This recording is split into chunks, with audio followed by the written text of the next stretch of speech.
So you've been writing for 9 years, you said? Writing 9 years because I'm working on a novel. That was my next question. You Okay. answered it. Yeah. Okay, so cool. What's your novel about?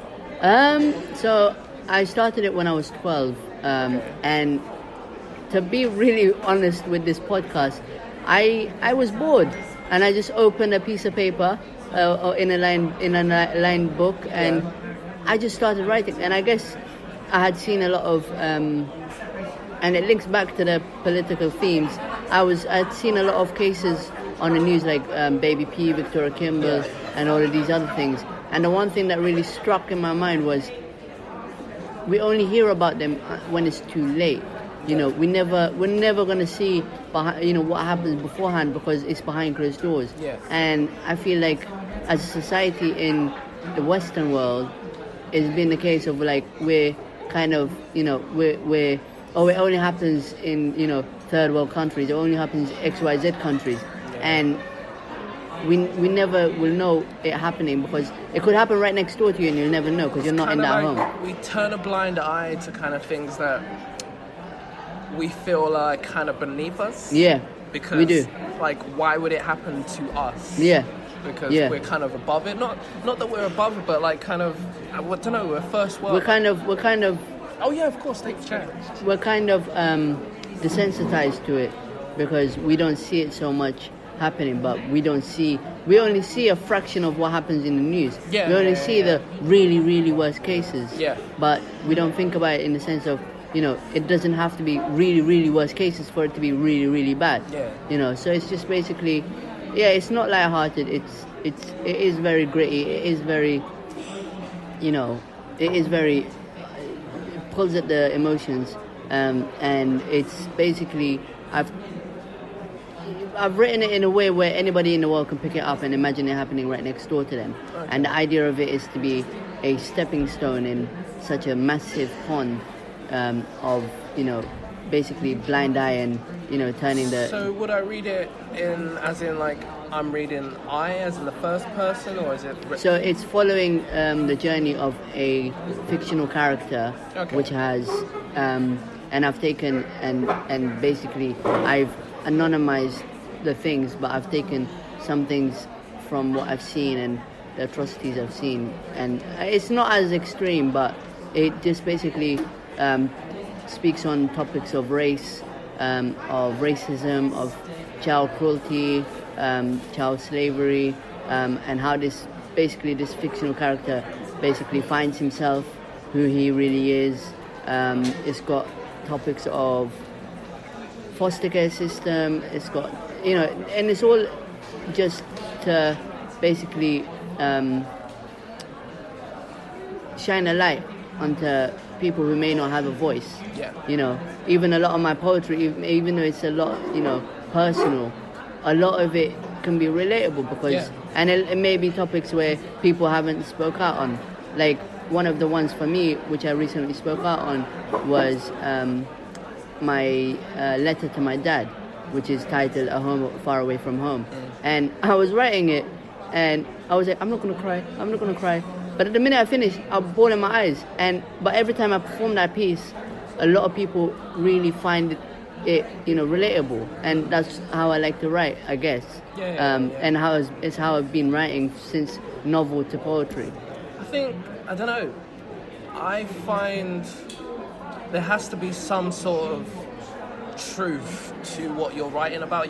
You can write something from an abstract, but it kind of, if I want to relate with what I'm writing or connect with what I'm writing, I need to find some sort of way it's kind of connecting with me. Or I mean, as humans, when we, let alone writing, when we read anything, we're always looking for that relatable meaning. Exactly. We're looking, even going back to Tinder, even when we swipe right, there's still a point of reason and a point of like, okay, cool, that person likes this. I like that one thing, we can relate on that. Let me swipe right. It's we want to be connected to what's around us, and it's natural as human beings to want to stay connected. I guess that's why we've got all of this, dating app, this and that, which is all good. We've got apps for everything. It's all good. Just make our life easier. Indeed. So, what made you start writing poetry from what was like? I don't know. It's kind of a jump from writing a novel to writing poetry, and then also from writing it to thinking, right? Yeah, I'm gonna perform this shit to other people. These are like big steps, but like kind of really interesting at the same time. Okay, so to answer your first question, so my book is still only halfway. It's unpublished. Yeah. And I started it when I was 12, and so think about the timeline. Yeah. GCSEs hit, I had to push it back. A levels and college hit, I had to push it back. And doing all of that pushing back, when I think I was about 18 or 19 or 20, around that time, 19 to 20, I hit massive writer's block. Couldn't write nothing on the book. And the way I write with the book, everything is off the top of my head, more or less. And I just found it really hard, and I was really, really struggling. And I read something that said, so they call it the inner policeman when you get writer's block. And to silence your inner policeman, one of the things they suggested was to write anything, even if it's waffle, even if it's the most garbage piece of writing that you're ever going to write, just write it. Yeah. Because what you find is that you will spark something, whether it be in the first project, whether it be in a new project. You just have to keep moving that way. Okay. And it is very therapeutic to do it. So I first started by writing a daily diary, which became a daily rant because I didn't like the workplace I was in. And I found, it was very interesting. I still have it. And I was looking back on it, and like, it just happened that I had this word in my head, which was eyes. And then I was like, oh, okay. And then I just started writing on the topic of eyes, and then on the topic of this word, and then on the topic of this phrase, or on like that's very much how I write nowadays. Like I could write laptop, let's go with it, or my opinion matters, and let's go with it. And I feel like I've said the whole name of this podcast very wrong. If I have, forgive me. Man. Forgive me, listeners. Forgive me. So good. But yeah, and then I just like. And then it became poetry. Yeah. So, and I was like, okay, so this is where we're gonna go. So let's roll with it. And I just wrote a bunch of, short. It was a lot short when I started, a lot of short pieces, a couple of long ones. And I was like, this is lovely, and it's great, but it's great when it's read. But one thing I've realized, from performing, however long I've been performing, is that when it's read and when it's performed, it gets two different meanings. Yeah. You could read it in your head and have your monologue and the way you read in your head, and then when I perform it could come out as a whole completely different meaning, which is the beauty of poetry and beauty of performing. So I was like, okay, cool. Open Mic London, Facebook, Open Mic London, and a whole list of them came up. But this is the one thing. When I did see all of these open mic nights, I could have very well, in that very moment, been like, let me wait a year, let me wait a month, let me wait this. And I'm someone who's a heavy procrastinator, and I try not to be, but I'm a very heavy procrastinator. So from the very first event, I made it a habit. If I put it in my calendar, I am coming down. Like even for this podcast, up until today, I said to you, Mr. Kory, that if I said you asked me, when are you free? I was like, you know what? Let me check.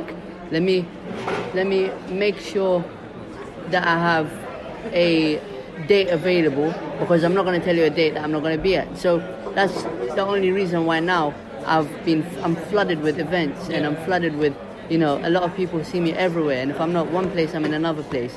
But I guess you have to find a balance as well. But yeah, that's the reason why that's the reason why the leaps happen. See, you literally needed a way to kind of diversitize your energy so that you can go back to your original project. You have to. That's pretty cool. You have to. I like what did you call it? Something police? The inner policeman. The inner policeman. Oh, that's a dope phrase. I actually learned that phrase from a workshop that I did in this very space at South Bank Centre. And there's a lot of really great workshops out there. There's others out there. I'm not going to mention them. You can find them. But yeah, it's even workshops as well. it's a beautiful place to just write. Yeah. They'll give you a topic, or even you've got prompts which I wrote on as well. You can find them everywhere, online, social medias. You can see a lot of different prompts from other people. So there's a way to just, but all it is, and I highly recommend it because it works for me and a lot of other people. But you also have to find your own one that works for you.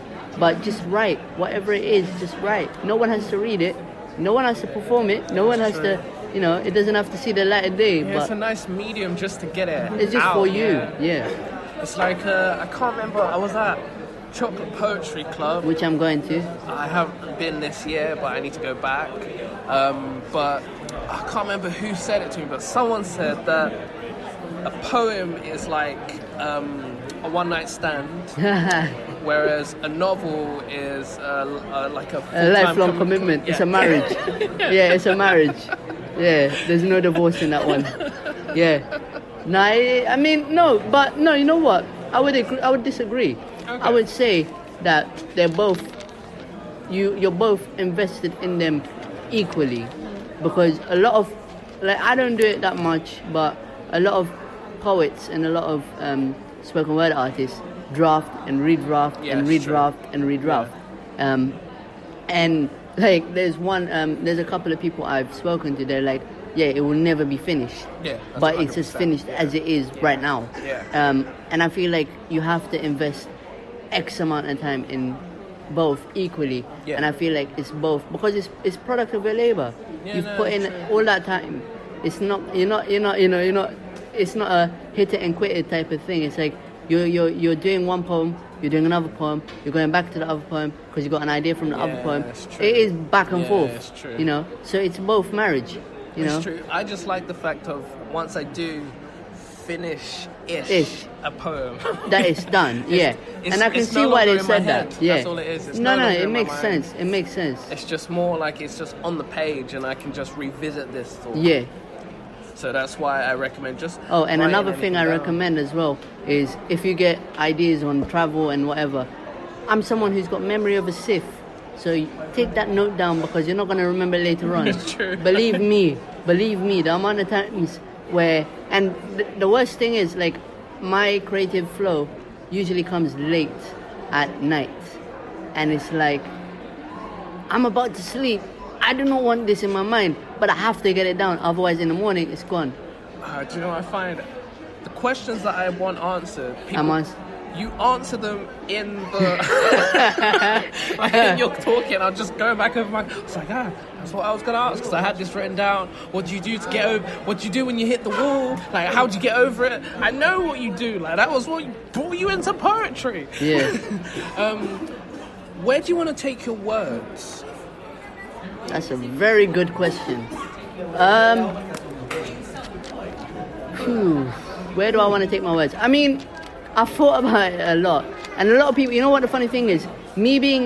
I've not been on the scene for long, but I've been everywhere, more or less. I've been in a lot of places when it's in regards to like spoken word and open mic nights.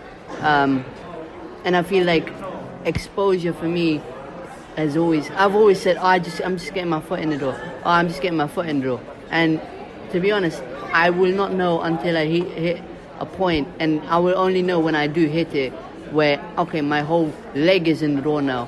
What am I going to do next? And I feel like, for me, like, I've thought about taking steps. Like, people have, someone is approaching me who's a producer who wants to put my music down against beats. This podcast has happened. So another inch of my leg in the door is now in the door. And I feel like, I mean, there's no goal for it. And I spoke to someone as well who was another event organizer, or a host, sorry. And I was like to him, look, even if I get featured, even if I become big, in the sense of being big, you know, not George the Poet big, but big in my own sense. For me, my main thing would be to look behind me at those who are trying to make it, and I would be pulling them up into this life, because I feel like a lot like, it's not, I've not seen it a lot, and it is very, very welcoming, but I think there's a lot of fear of, if I go into an open mic stage, or or if I perform my piece, oh, people are going to be judging me, people are going to be competing against me, or I'm going to be competing against them, I'm not going to have the nerve to do it. Don't. Go. Do it. Write. Perform. Yeah. Because the one thing that you'll find when you go to all of these open mic nights, they're very welcoming. Like, my fear was exactly that. But I know now